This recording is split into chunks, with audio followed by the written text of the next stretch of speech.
বিষ্ণুপ্রিয়া, আমি তোমার গন্ধ পাচ্ছি। তুমি এসে গেছো? কোথায়? কিন্তু তোমাদের তো ফুলসজ্জা হয়ে গেছে। আরে সজ্জা তো দূরের কথা, ফুল পর্যন্ত হয়নি। আমি দিব্যি দিয়ে বলছি, আমি শুধু শানকে ভালোবাসি, শানই আমার সব। দেখো প্রিয়া, আমার বাবা গেট টুগেদারের আয়োজন করেছে, তার আগে আমাদের হানিমুনে যেতে হবে। হানিমুন? এই যে বললে বর বউ নয়, তাহলে আবার হানিমুন কিসে? আরে এটা সেরকম হানিমুন নয়। তাহলে কিরকম হানিমুন শুনি? আরে ওর বাবা একটা গেট টুগেদার অ্যারেঞ্জ করছে, সেই পার্টিটা হয়ে গেলে আমাদের হাতে আর কিচ্ছু থাকবে না। আমি বিজয়কে অলরেডি জানিয়ে দিয়েছি, শানকে ফোন করে বলে দেবো আমরা সবাই একসাথে যাব। এই তো আমার বিষ্ণুপ্রিয়া।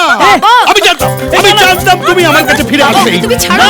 ওরে তোর মা ফিরে এসেছে, আমার বিষ্ণু ফিরে এসেছে। এটা ওরই গন্ধ।